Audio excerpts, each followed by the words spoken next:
keep on running. I keep on running. I keep on running. Running. Non-stop till they out of breath. Putting in about 1,000 reps. Addicted to the grind like a pound of meth. Tonight I rock my line of how I climb the best.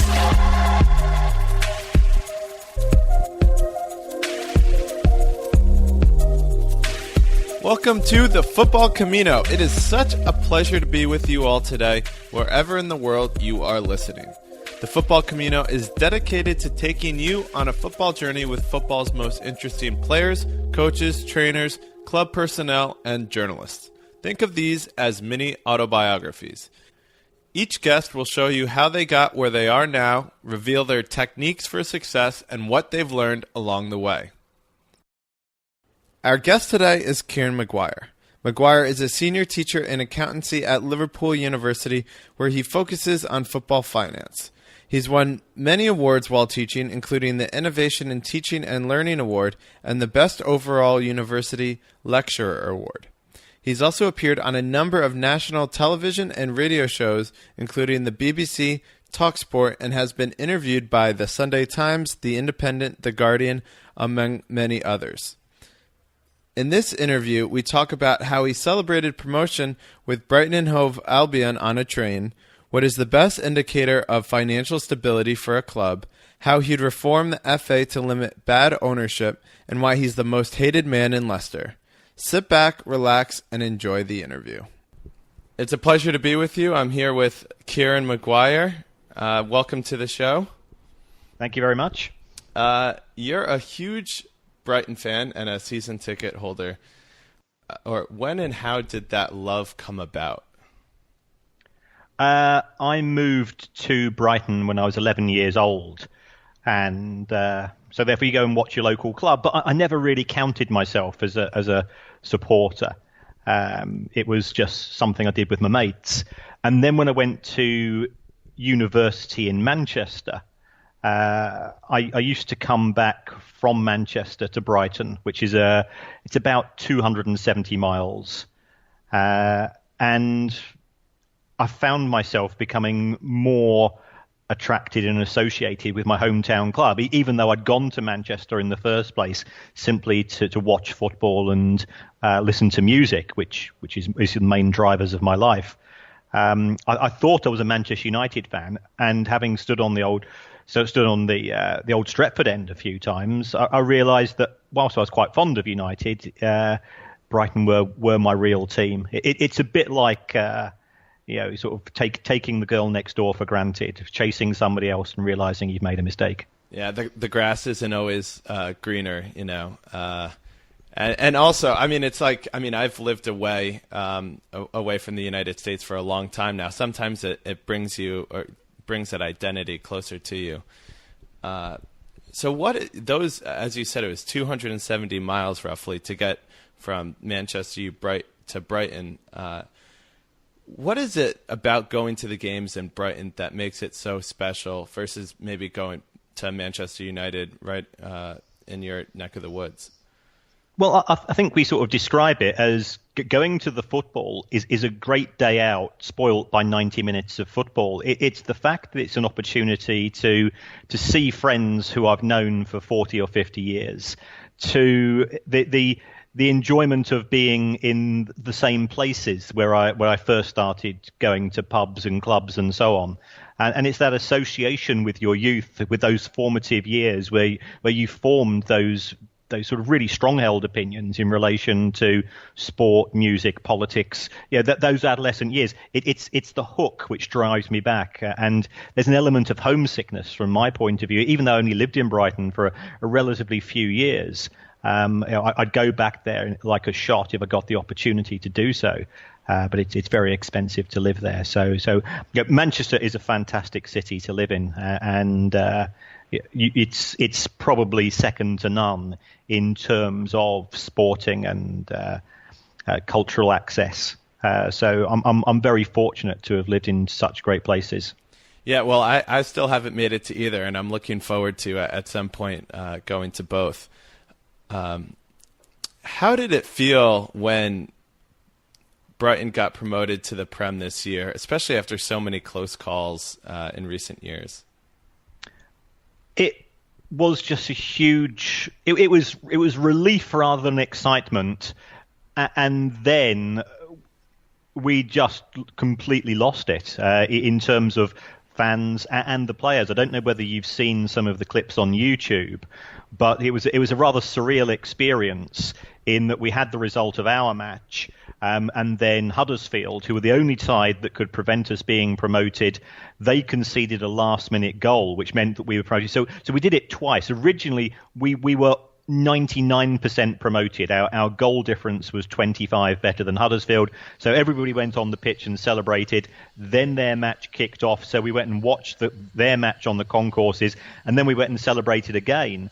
And by that stage, I think it's fair to say that all of the players had a few drinks, and they realised that they couldn't therefore drive back home.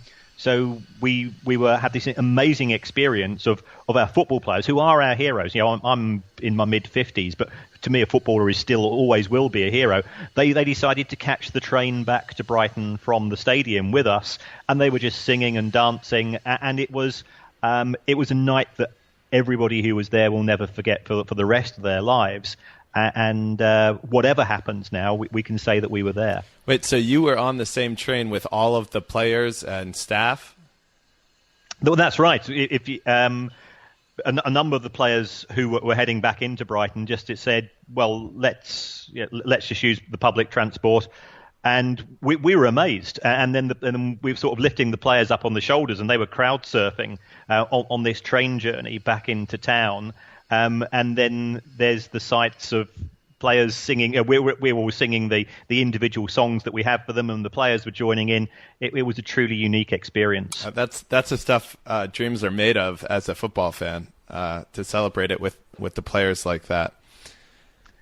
That's right, and it probably won't happen again. It was just sort of the way that everything happened during that day, and also I think it's reflective of the fact that our players, they're professional athletes, but they are not superstars who would have somebody come to collect them. So they just thought, let's catch the local transport. And when we saw it, it was a time to congratulate them, to thank them for the joy and happiness they brought us over the last few years, and a chance to celebrate with them. And it made us realise that there's a cynical view of footballers, that all that they're interested in money, but you could tell from the way that they were talking, and the way that they were just hugging themselves with joy, that this, from a professional point of view, was an incredible achievement for them as well. To take it back, a decade, 2 decades, you had a career in financial accounting and reporting. Yes. How did you apply it to football and make that transition? It was just a case for a little bit of luck. I used to, as an academic, I used to appear on one of the local cable TV shows, just going through the weekly the business stories. And football is big business here in the UK. If you talk to people at the big consultancy and accounting firms such as Deloitte and KPMG, they've got their dedicated football units who generate more publicity than every other industry combined. And I was actually training some bankers in London during one summer away from university. And this was the day that Manchester United were taken over by the Glazers, and it just so happened that the bankers I was involved with, they were the advisors to the Glazer family. So this deal went through where the Glazers had bought the club for £700 million via something called a leverage buyout. And all of a sudden, every media outlet in the UK wanted somebody to explain what was going on, because football is big and Manchester United is as big as it gets in terms of football. So the university just said, well, Kieran knows a little bit about banking and he knows a bit about football. And so, therefore, they the university directed the media outlets to me, and then sort of overnight I became sort of the go-to guy for stories of this nature. Therefore that allowed me to sort of divert my research and my interests towards football as a business, as well as being the most exciting sport on the planet. So a little bit of luck, but also a little bit of knowing the right people at the right time. Was it a difficult transition? Not really, because I'd moved into academia a few years beforehand. I never wanted to be an accountant. I just really wasn't cut out for the 9 to 5 and the suit and tie routine. And I always found that when teaching people, if you're teaching people 18 to 21-year-old or postgrad students, if you start to talk about a business, they're half asleep. If that business becomes football, then 50% of your audience at least, that their ears prick up and they take a greater interest. So I was using football more and more as a vehicle for explaining how businesses work, because ultimately, it is now a multi-billion-pound industry. So therefore, you do need to have a knowledge of law. You do need to have a knowledge of finance, of human resources management, of strategic business issues. So all of this can be applied to football as a case study. And also what I found was that given the tribal nature of football support, people become very protective of their particular club, and they actually enjoy doing the work I would direct them to do, because it allowed them to explore their clubs from a different angle. So I was fortunate that I live in a country where everybody is football crazy. And then the opportunity came to move here to Liverpool, where they run an MBA, which uniquely directed towards football. And they'd seen and heard me on the TV and radio and so on, and liked what I was doing. So I'm very, very fortunate. There's not many accountants of my age that have the opportunity to do what I do, which is to talk about football for a living and to dress in T-shirts and jeans and sneakers. So I'm just very, very fortunate. I'm happy you mentioned the football industry MBA that you have at the University of Liverpool, because I was going to mention it. It seems so logical. Why do you think that hasn't caught on in other places? I think it's a case of looking for critical mass in two areas. First of all, I think you need to have the academics who have the knowledge of the football business, and it's that those are still relatively few and far between. So you need a number of those who have a broad range of skills between them, who can deliver a course to MBA standards. Now we're very fortunate here at Liverpool because we've got people such as Professor Rogan Taylor, who's been closely linked with with Liverpool Football Club and the Justice for the 96 campaign. We've got a guy called Professor Rick Parry, who is the ex-chief executive of the Premier League and also the ex-chief exec of Liverpool Football Club. We've got other people who have run TV stations in terms of sport. And then there's me, who's I just describe myself as a football fan with a calculator. So you've got the issue there of having the academics with the knowledge, and we've all sort of come together. And then it's a case of getting enough students. And this particular course that we run here in Liverpool, it reaches a global audience. So we've got people from Asia, we've got people from Africa, we've got people from South America. There's a lot of Brazilian guys enroll on the course, because there's opportunities for them to then find employment in the game, even with Premier League clubs who are looking to expand for example, their social media footprint in South America, because they want to be more well known in Brazil, in Chile, and Argentina, because they see these as being untapped markets. Yeah, I mean, it's one of the biggest industries in any sector, really. So I'm curious as to just why it wasn't catching on a little bit more at other places. What is the most important concept, and there are many, or pieces of wisdom that you are trying to pass on to your students? It could be specific in terms of a theory in finance, or it could be something more general that you try to teach as well. Well, I'd say that the most important thing that I try to get across to students is the difference between cost and value.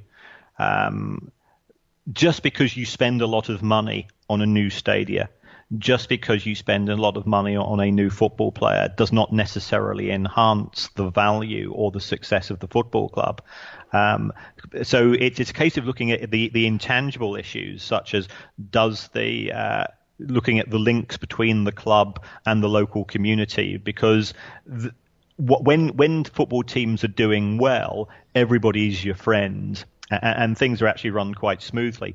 When things start to become less successful, if the club is well rooted in the local community, there tends to be a lot more forgiveness.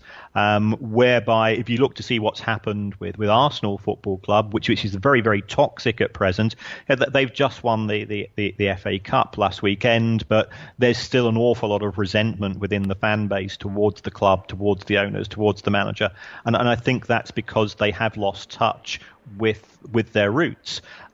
So from my point of view, I'm dealing purely on the numbers, but I try to show the individual students that if you want your club to be successful, they just perceive that as money going out in terms of buying players, paying higher wages and so on. But you've got to also relate that to money coming in and looking at the different sources of money and looking at the different ways of generating those different sources of money. Football is a really silly industry. If you think about any retail store, well, they're open 360 days a year. A football club realistically is open 20 to 25 days a year, and you've got this massive asset in the form of a stadia that is actually closed to a large extent, 99% or 90% of the time. Yeah, no, it's so true. And I mean, in the States, where it's even worse with American football stadiums. They're open 8 times a year. It's incredible. We could probably spend an entire hour, 2 hours just talking about stadiums here in America, because it always fascinates me. Yeah, I think if you look at American sport, and it's I've been to an NBA match, I've been to an NHL match, I've been to a baseball match. It's my ambition in life, because I love coming across to the States, is to go and see an NFL match. But I was absolutely staggered to find that there were relatively so few of them that I'd ever get a chance to see. It does seem that they're missing a trick there. But I guess there's other issues in the States, such as college football, which tends to give people the opportunity to watch. But I think what we've learned here in the UK from American sport is the ability to monetize in a variety of ways, and therefore not be reliant on the income that comes in from the fan base on match days. So certainly the TV deals, the Premier League are superb at marketing themselves.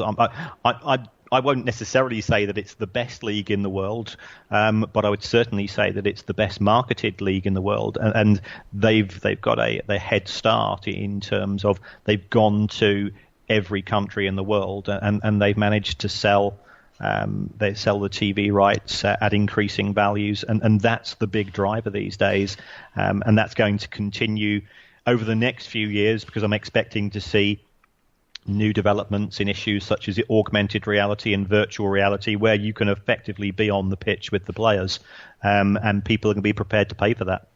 I'm so happy you brought up broadcast revenues, because I want to talk about that in a minute. But I just had one last question about your about teaching. And have you ever thought about walking away from teaching and permanently appearing on TV, writing columns? I mean, you've have plenty of experience writing, and then also possibly writing a book. Well, I'm actually writing a book at present. I've been commissioned to write a book, so that is my summer project. Oh wow! I couldn't walk away from teaching. Teaching is a fantastic vocation, and I'm fortunate enough here that Liverpool put me on a teaching contract. So I just walk in and I'm talking to 300 or 400 people at a time about football. You know, how good is that? I couldn't imagine life without it, and certainly compared to my initial career as an accountant, it's wonderful. Yeah, to walk into a class and to see light bulbs go on in heads. Yeah, that's how I gauge whether I'm doing my job correctly or not. Just see those eureka moments in the faces of young people. It is something of great reward, and it's not monetary. I'm not motivated by money. It is a vocation, and it's something I genuinely love. If I don't want to give away too many state secrets, but what's the book that you're planning to work on? The book is effectively it's on football economics, football finance, how a club generates income, where we've got lots of football clubs here in the UK who are currently building new stadia, looking at financial fair play, looking at the complicated ways that you would account for a footballer. There's why is Lionel Messi not on the Barcelona balance sheet, but Gareth Bale is on the Real Madrid balance sheet? So there's lots of sort of core finance issues, and I'm sort of using football as a Trojan horse to try to get to deliver some form of understanding in respect of that. KPMG yesterday, they produced a report on the valuation of the top 50 clubs in the world, and I know Forbes were due out to produce something similar in terms of the most valuable sports brands. So one of the things I'll be doing is sort of doing a critique of the different valuation methods, because football is no longer the preserve in terms of ownership of local butchers, local businessmen. It is a global product with global ownership. And certainly what we're seeing here in England is the rise of Chinese ownership over the course of the last 12 to 24 months. And the majority of clubs in the Premier League now have overseas ownership of one form or another.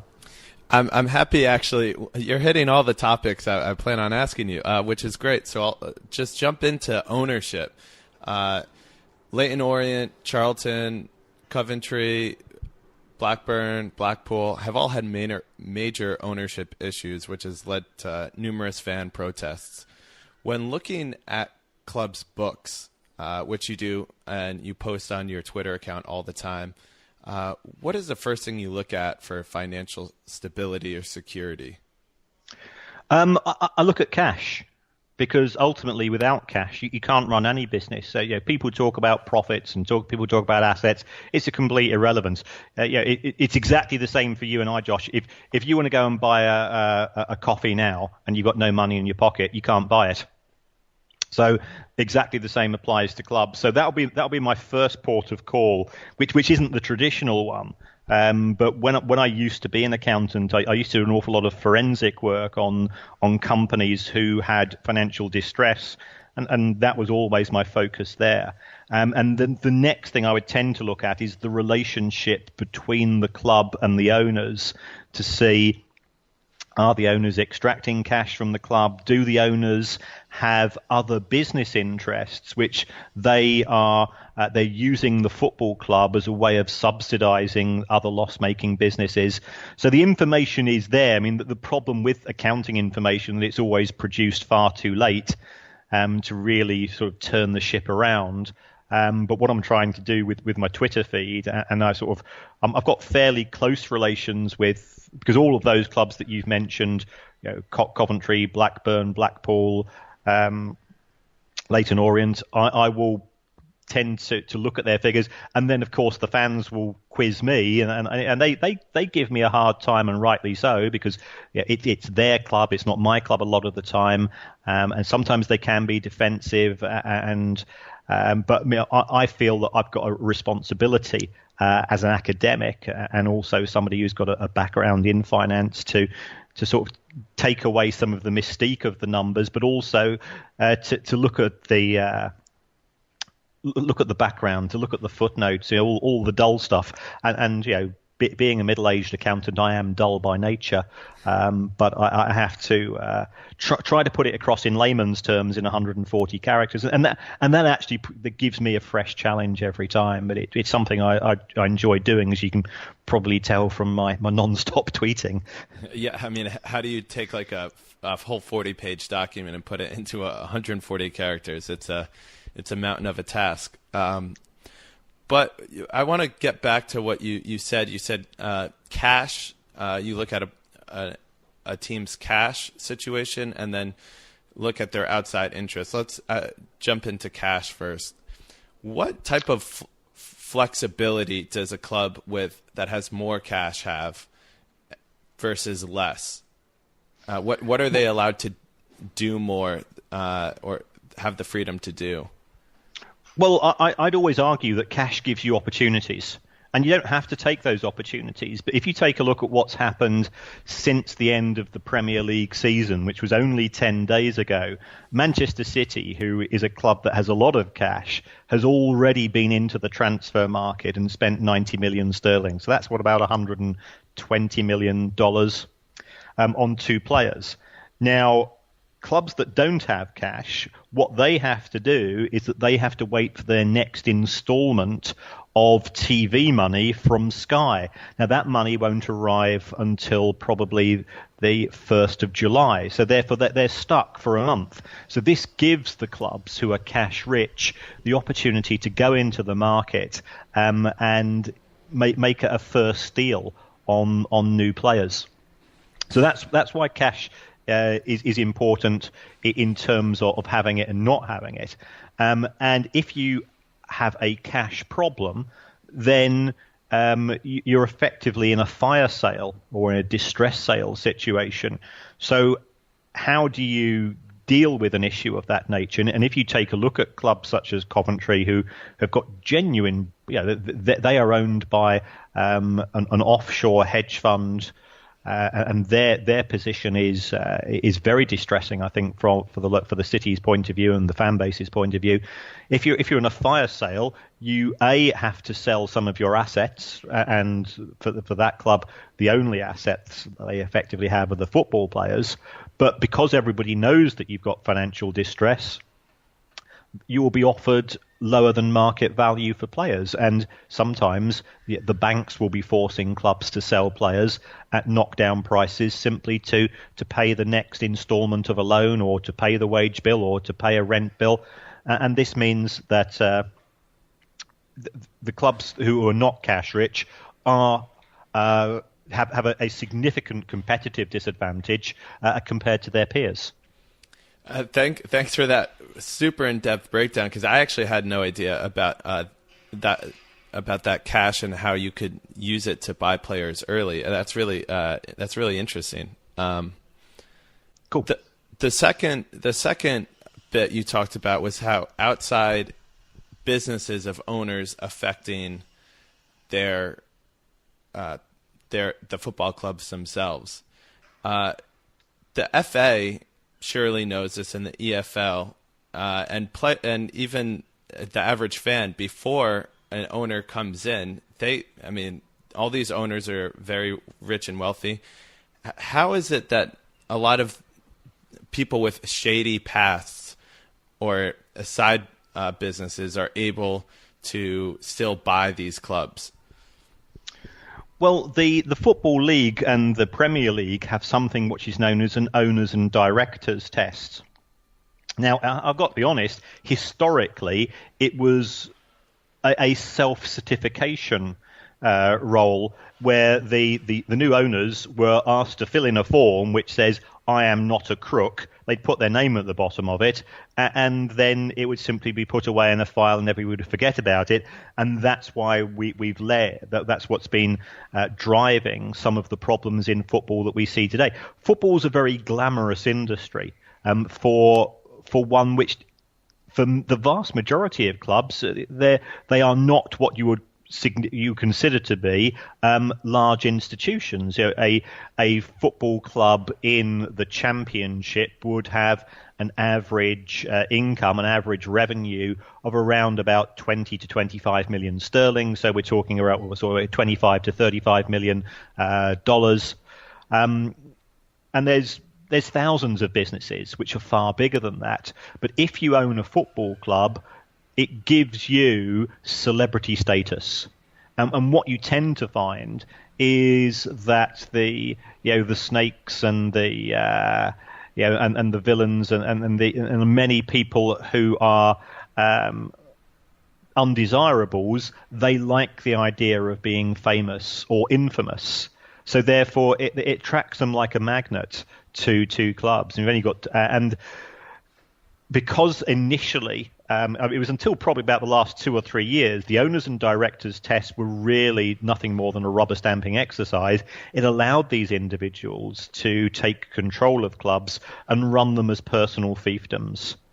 And this has caused this causes conflict between the fan base, who believe that every penny a club generates, and also they think that every penny that the owner personally has, and this is where fans, I think, do need educating, should be ploughed into the football club in order to bring success on the pitch. Yeah. In terms of other businesses, there's if you take a look at a set of financials, there's always a very benign looking note towards the end of the accounts, which people have they've either lost their will to live or fallen asleep by this stage.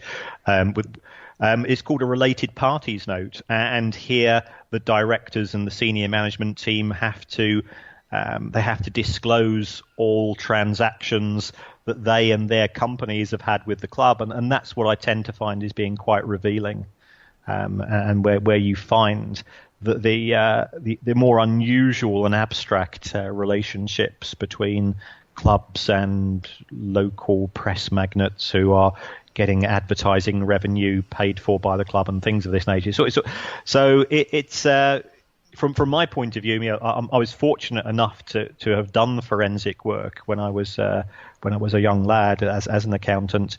So I've just managed to utilize those skills, and just I'm quite obsessive in terms of getting a full understanding of each club's accounts myself. It's purely wanting to improve my own skill set and breadth of knowledge, and bring that to the fan base. And we're quite fortunate here in the UK is that there was a relatively recent change of legislation such that now every company, every corporate in the UK has to lodge their accounts, which are now freely available. There used to be a charge, so I can now access the accounts of all 3 million companies in the UK, but I just get them sent to me for the 92 Football League clubs and some of the Scottish clubs and some of the football associations. Certainly looking at the financials of institutions such as FIFA and the Premier League tends to be quite revealing as well.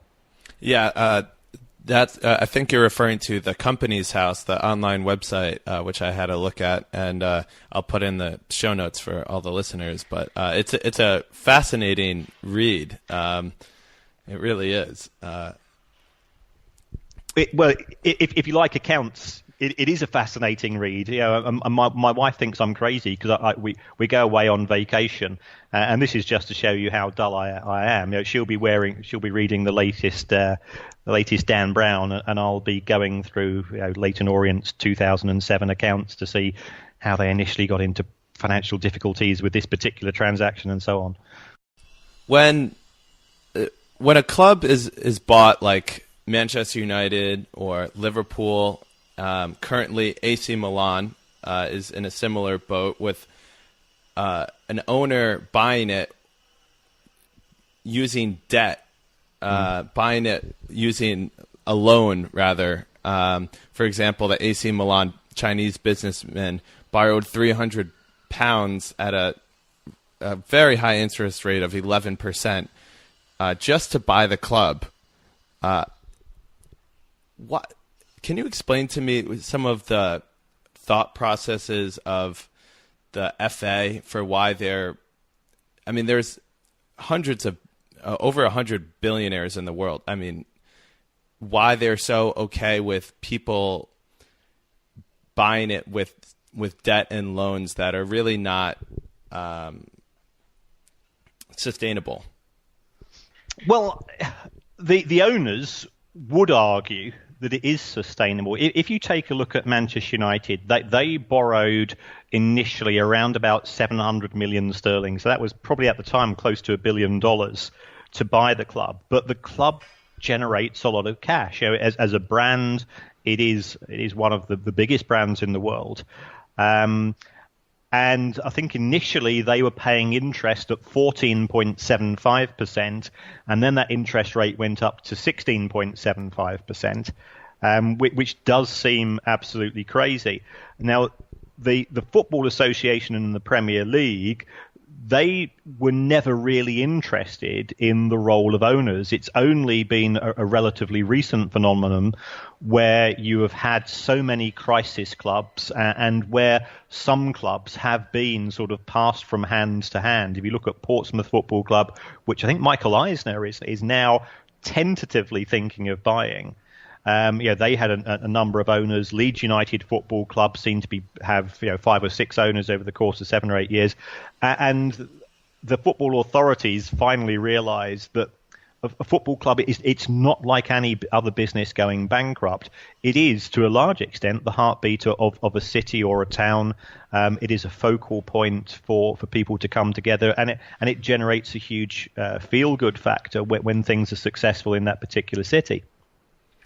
So they therefore have now made the rules much more hard to comply with, but ultimately, provided you can put forward a business plan to say, well, this is the money we expect to come in from the football club in terms, and football club's got 3 sources of income. It's got match day income, it's got broadcasting income from depending upon the division the club's in, and it's got commercial income in terms of its relationships with advertisers and sponsors. Provided you've got a business plan which shows that money coming in on a regular basis, how you choose to spend that money, whether you choose to spend it on transfer fees or wages or interest or anything else, is really none of our concern. So long as you can sort of give us a spreadsheet which will show that you'll be able to meet your scheduled debt repayments, and that's as far as it went. The football authorities don't really have the skills to do a forensic analysis of a business plan for 10 years' time.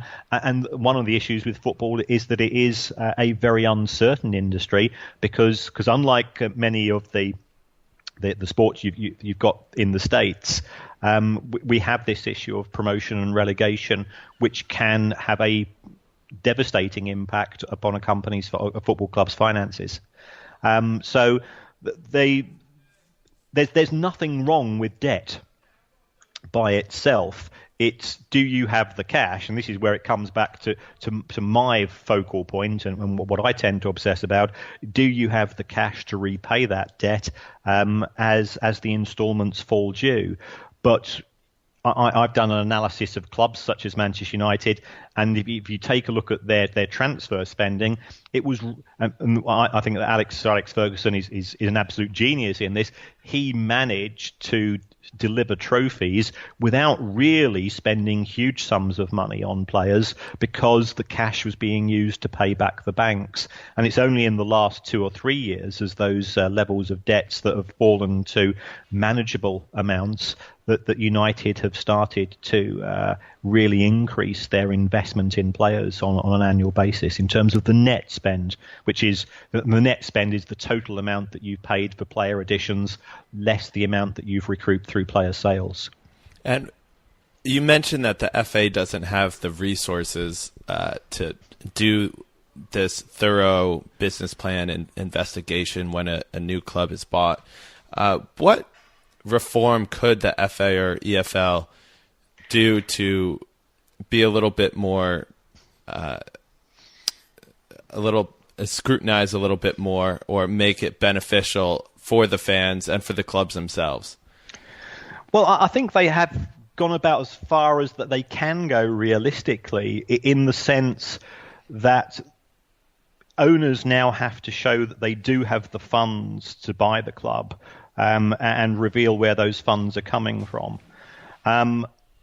One thing that they could do is to move to something similar to perhaps a German model, which means that they've got the 50+1 rule, which restricts the ability of foreign owners from coming into a club and then losing interest, and then effectively letting the club wither. Or what the Premier League could do, or the Football Association could do, is to say we have a golden share and we have representation on every single board of directors. So if the Football Association were allowed to appoint non-executive directors to the boards of every club, then that will give them an extra set of eyes to observe what is happening from a financial point of view. But I don't think the Premier League is the problem. The clubs in the Premier League, 2/3 of them make profits, and the ones which make losses tend to be because they've done something really dumb in the year. If they might have sacked the manager, and the manager had a 5 or 6 year contract, and it's ended up costing them $20 million to get rid of him. That doesn't happen every year, and the next year the finances might make them improve.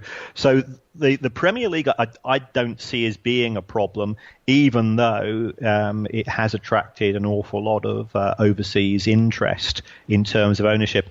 The problem lies in the Football League, where in the Championship, one way to look at it is it's a bit like owning a lottery ticket, because if your ticket comes in the form of promotion, you get a 100 million sterling prize the following year. Now, if you and I were normally buying a lottery ticket, Josh, and I lottery tickets for us as the public is really a tax on the stupid. I count myself as one of the stupid because I still buy one every week. We know deep down that you pay across your $1 or $2, and I've got a 1 in 150 million chance of it being the winning ticket. But in the Championship, you've got a 3 in 24 chance of your ticket being a winning ticket. And actually, you know that some clubs are never going to be near the top of the division because, with all due respect to the likes of Burton Albion and Rotherham and so on, they cannot compete. So you've probably got a 3 in, at the start of the season, you've probably got about a 3 in 15, 3 in 18 chance of winning a 100 million prize. So therefore, in the Championship, you say, if I've effectively got a 1 in 5, 1 in 6 chance of a 100 million prize, how much would you pay for that ticket? You'd be prepared to pay an awful lot of money. And that's why we see huge losses arising in clubs in the Championship. And if they get their sums wrong, this leads to financial distress and the dangers that arise as a result of that, with the potential for going bankrupt or sliding through the divisions. I want to switch a little bit to a very hot button topic right now, which is player transfers. What about player transfers from a financial standpoint do you think fans don't see? Fans don't see the difference between, as I mentioned to you earlier, cost and value. I would say that the player who made the biggest impact on the Premier League this season until he got injured was Ibrahimovic, and he was a free transfer. fans also tend to be more concerned about signing new players, where it can be just as important or even just as valuable to the club in terms of football success at retaining your existing very good players. But what you will see is that fans will say, well, we've only spent 20 million this summer. But if you've actually got 2 or 3 of your star players to sign extended contracts on better wages, every time a new player, every time an existing player signs an extended contract, actually that deal is probably saving you a minimum of 10 million, and if that player is very good, substantially more sums than that. So it's trying to get across the message that there is more to football transfers than meets the eye, because you've got existing as well as new stock arriving. And from that point of view, just looking at, you try to look at the whole budget. The budget for your existing and the new players tend to be intermingled in one. Yeah, I mean, fans always just have a dream for a new, but without appreciating what you could lose as well. There's a term that I've come across numerous times that I'd like you to explain, which is player see, I can't even pronounce it right now. Amortization. Amortization, exactly. And why is it overlooked by casual fans, and what overall effect does it have in football finance? Okay, so we're entering finance nerd territory here. That's fine. Let's go in. Let's nerd out, shall we? Okay. Let's say that your football club signs a player for 50 million, and he signs a 5-year contract. So therefore, you're going to benefit from him playing for you for 5 years. So what we do in the finances, we say we're not going to show that as 50 million being set off against profit. It's not going to be a 50 million cost in the year, because actually we're going to spread that cost over the life of his contract. So we take that 50 million and we divide that by the 5 years of his contract, and we say that gives you 10 million of what we call player amortization. And it is that amortization cost which is shown as an expense against your income in your accounts. Now, the reason why that's important from a finance point of view is that we have financial fair play rules, and financial fair play rules are based on your accounting profit, or they start off based on your accounting profit, and your accounting profit includes the player amortization. So if you have a chance of getting 2 players this season, you might have an existing striker, and you've just managed to get him to sign a new 3-year contract, and that contract's going to cost the club, let's say 3 million a year in wages. That's the only cost that's going to go through the accounts.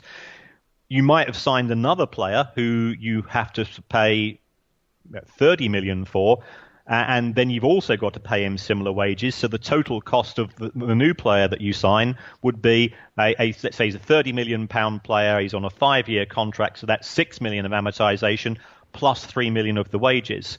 So therefore, you would have a much higher figure going against your income and potentially driving you towards breaching financial fair play rules. Okay, so that it's just spread out over the course of the contract, or that the player has when you have a transfer fee, like the 30 million, you spread that 30 million over the course of the contract for player amortization. Amortization. Yeah.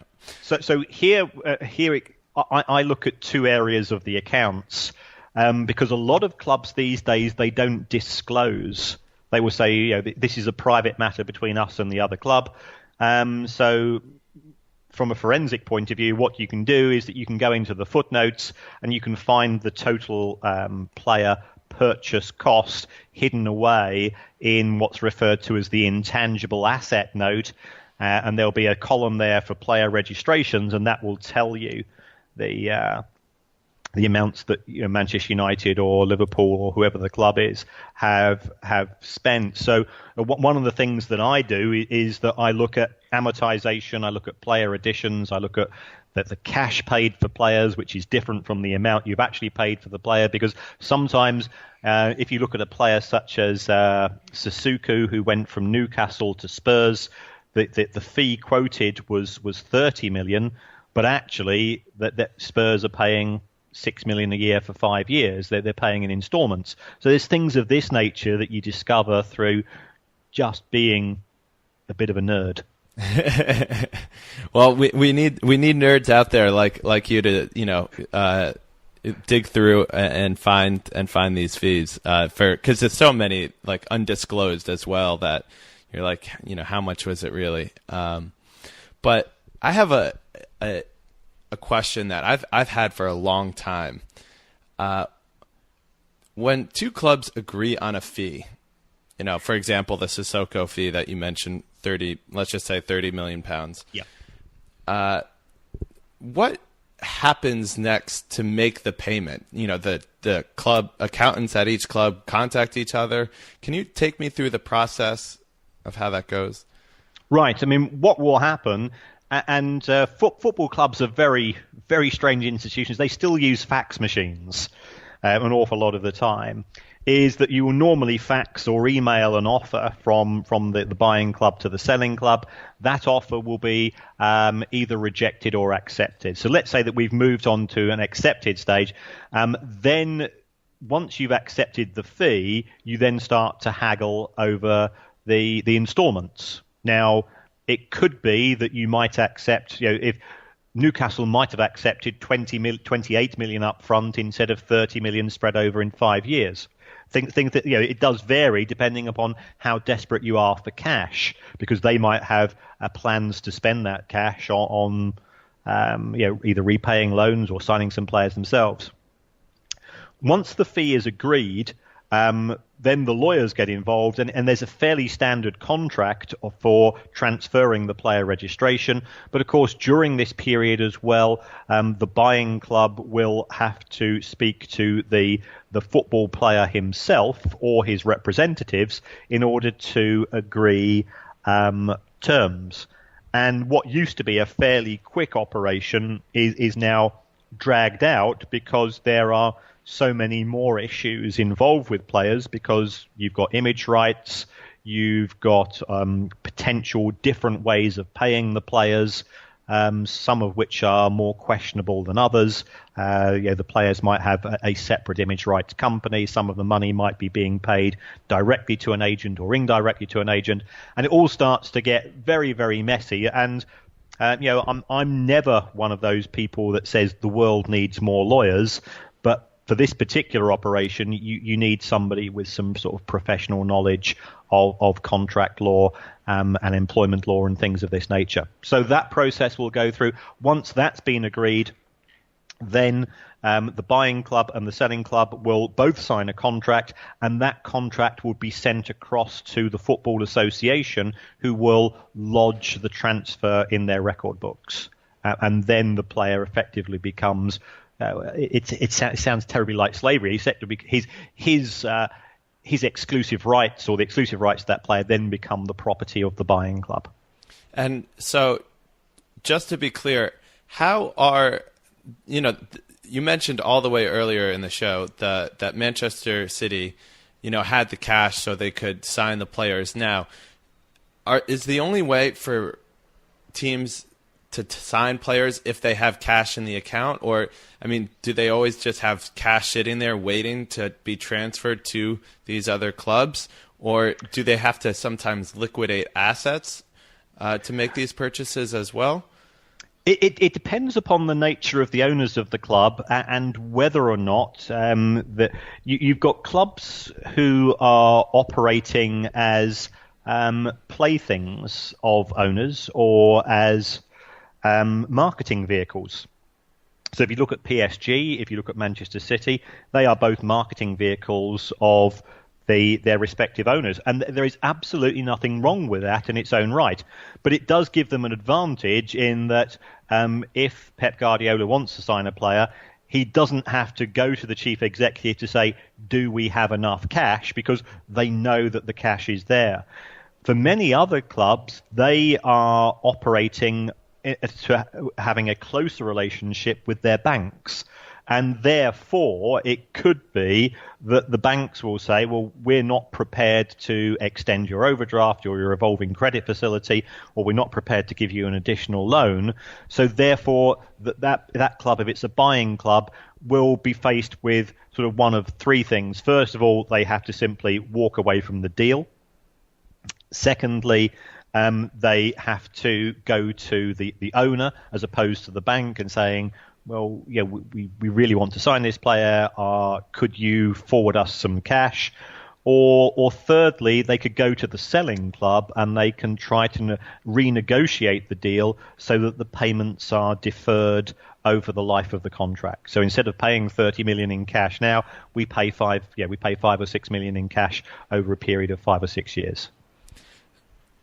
You mentioned before, you mentioned image rights. And it's something that, for most football fans, isn't really ever talked about and never really gets included when you talk about a player's wages in the press.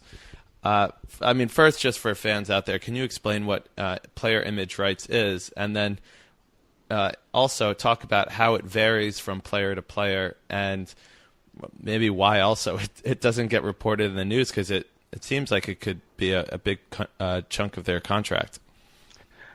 Absolutely. I mean, if you are a centre-half playing for Accrington Stanley in League Two, you don't have any image rights because, with due respect, apart from the 1,000 people that turn up at the match every week, nobody really knows who you are. So therefore, there's nothing significant that you could bring to an organisation, to a commercial company who wants to make their products more popular. But if you take a look at the Premier League, that all changes.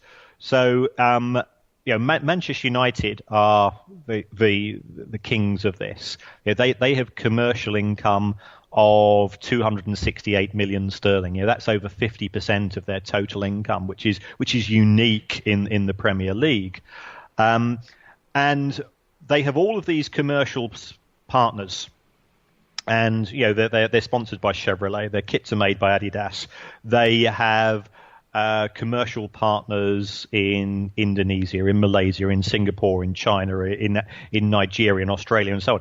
And all of those commercial organisations want a picture of Paul Pogba or Zlatan Ibrahimovic eating their snack food, riding their motorcycles, being pictured alongside the chief executive and so on. Now, the players' agents are fully aware of this. So they say, if you sign a deal, my client is entitled to a proportion of that deal. So the image right is a photograph of the player, is the player's autograph, is using the time of the player to promote commercial activities, which the club will benefit from as well. And we all want our photographs taken with famous people. I know I do, and I'm sure the same applies to you. And that's a vanity thing on our behalf, but it's certainly true in the commercial world. So the players' agents will say, my client Zlatan. Zlatan is probably the coolest football player on the planet at present, and therefore he's entitled to a proportion of the commercial income that comes in, and that will be paid across to him. Why fans aren't interested in it is because it is a bit nerdy, because if you're a football fan of Manchester United here in Manchester, you don't really care whether Zlatan's being pictured with a snack food company in Malaysia or not, because the chances are you're not going to see that. So therefore, the fans tend to focus on the wages because certainly the media here in the UK are obsessed with footballers' wages, and the political parties here in the UK, some of them are very interested in footballers' wages as well. I mean, I've just written an article which I think might be published today, about which deals with all of the manifestos of the political parties in respect of football and sport, because we've got a general election taking place next week. So footballers and money is a national obsession here in the UK. I think in the States you seem far more relaxed about money because you don't have money envy, and it's an unfortunate trait of us Brits that we do have money envy, whereas you guys across in the States, your approach seems to be, if you've earned it, good luck to you. Yeah, I mean, I think it's also just because we've had maybe glamorous or big contracts for such a long time. I think maybe we've been immune to it or desensitized. But how do clubs? In a recent article you wrote, you mentioned you were talking about taxes, and you were saying the comments from the tax authorities is that some clubs have made some unrecorded payments to players and agents to bypass the system. You mentioned briefly, like a couple minutes ago, alluding to that as well. Can you explain how clubs try to bypass the system? Well, certainly, I mean, here in the UK, if your income is more than, I think it's 145, about 150 grand sterling, so that's around about $200,000 a year, you are paying tax on your income at 45 cents in the pound, or 45 pence in the pound.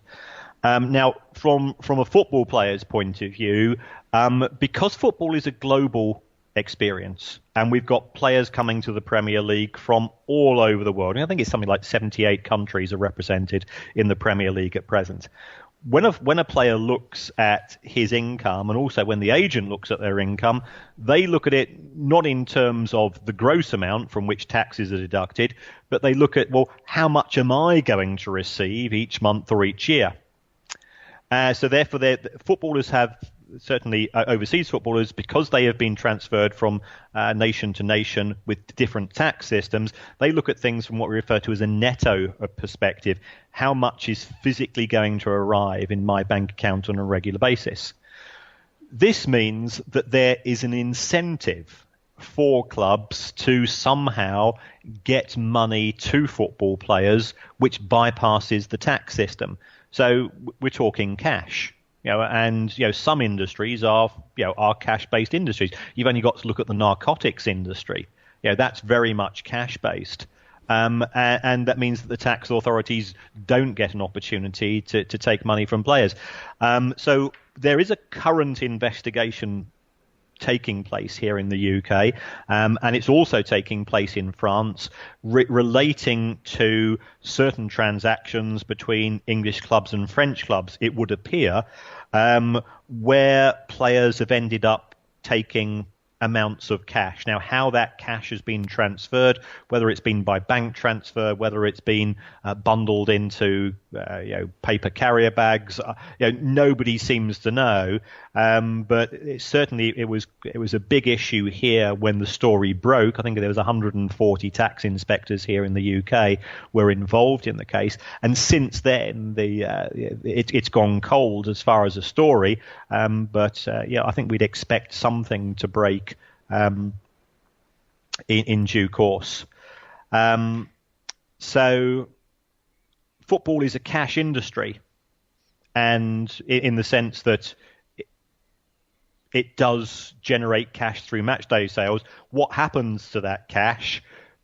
Sometimes it can disappear. Like any cash-based industry, there's a danger of the cash simply disappearing away. And 99% of clubs allocate it responsibly, legitimately, and professionally, but there's an incentive to bypass the tax system, because that means you're not paying 45 cents of tax in every dollar earned. It's as simple as that. Are there any other loopholes in the financial football industry that clubs really take advantage of or exploit? Well, certainly. I don't know whether you've ever looked at the Football Leaks website, where a team of investigative journalists have looked at clubs. No, I haven't. I should. Well, in terms of football finance, there's a lot of offshore activity potential. So what you will find is that some individuals might set themselves up as companies, and those companies will be located overseas.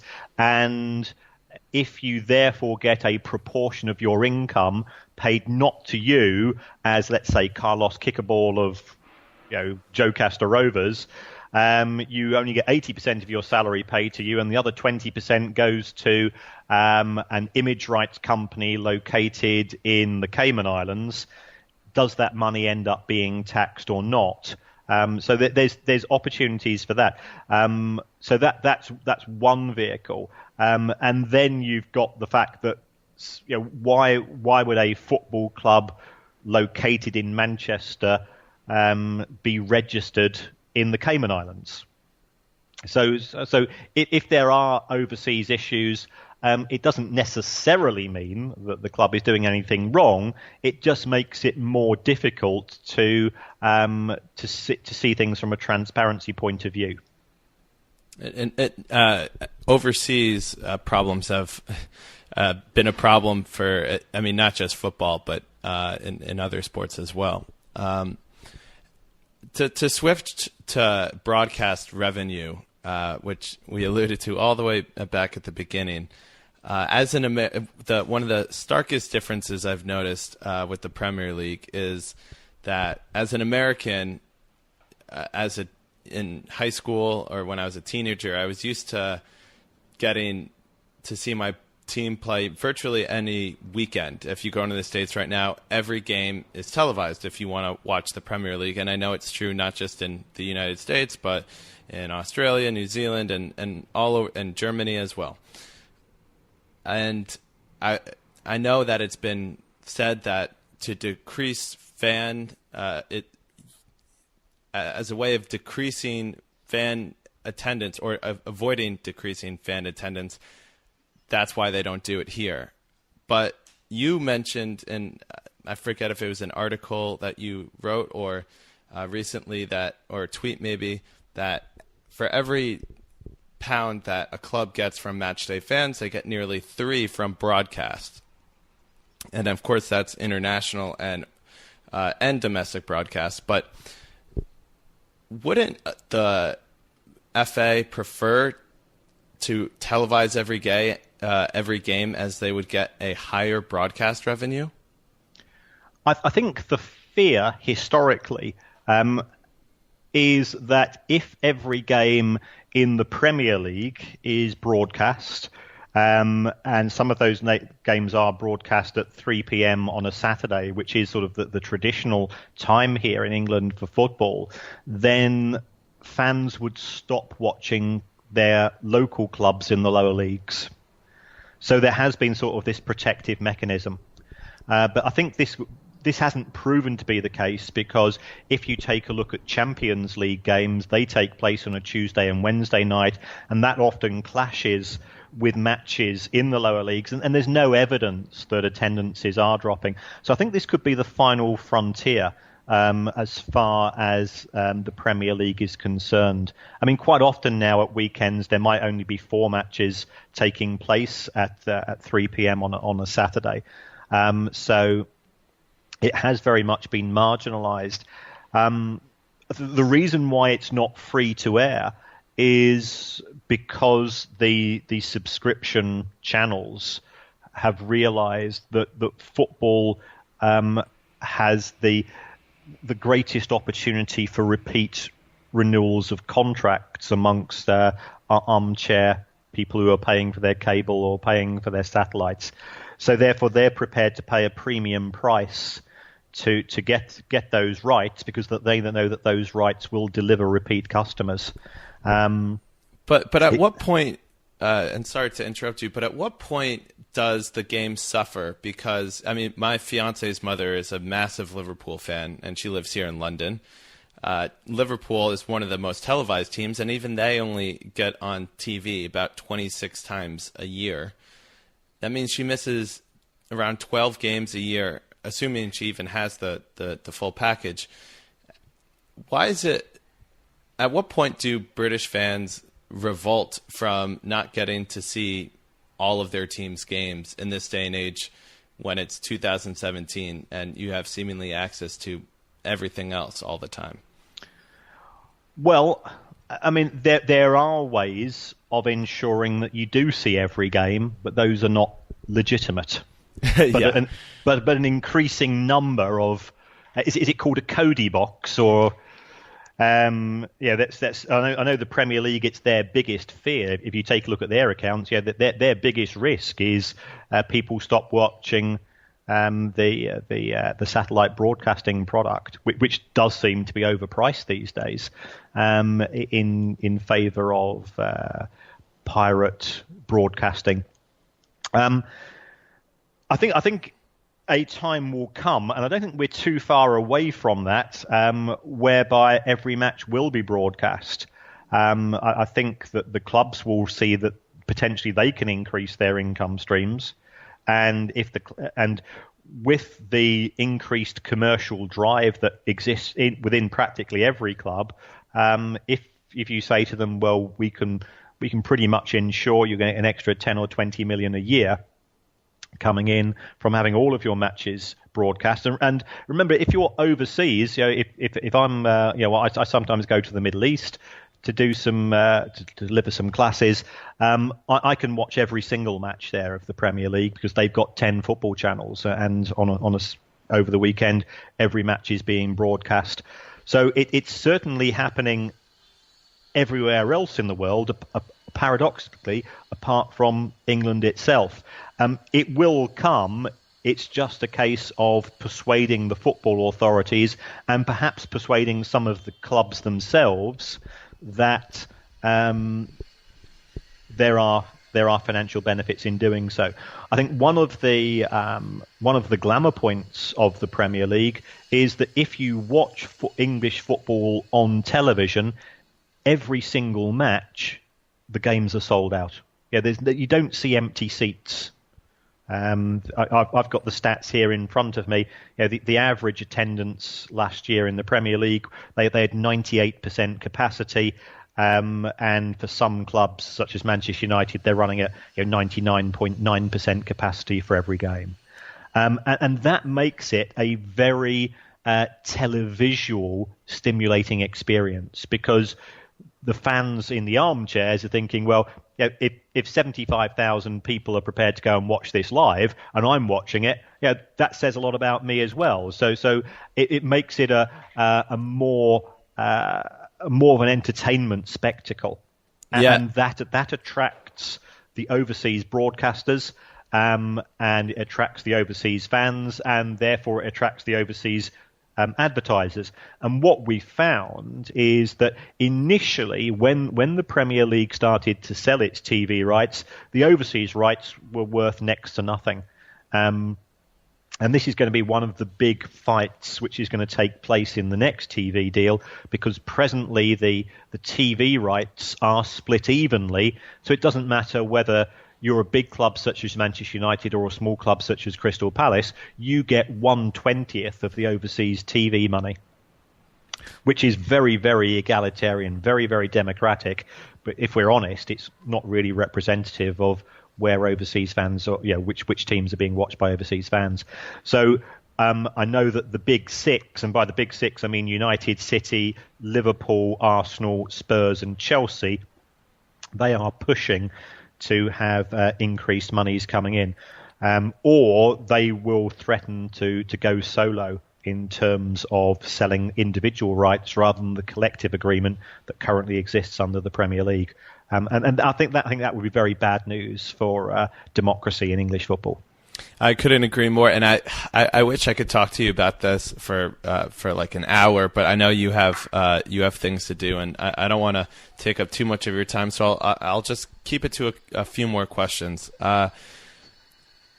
Okay.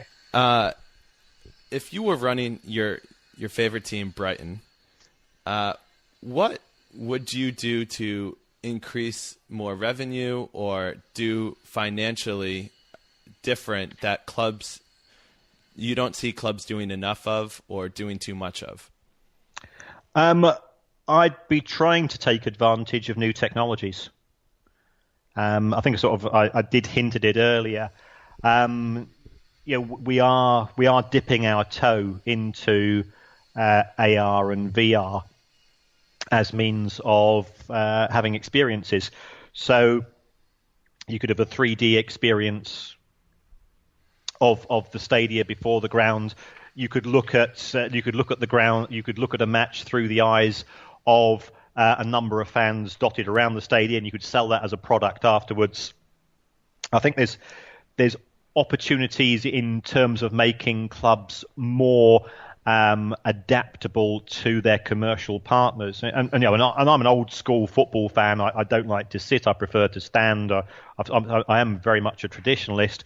But there's different ways of, I think, enhancing the amount of advertising and things of that nature to make it more desirable as a product to third parties.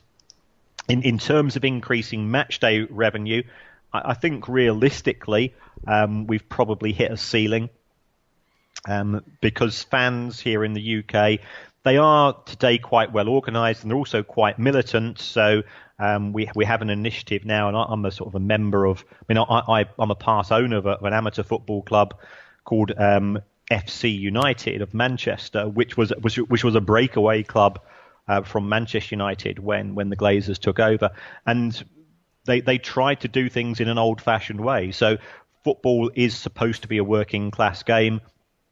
Therefore, when you've got clubs such as Arsenal charging ridiculous amounts for tickets, I don't think those prices can go any further.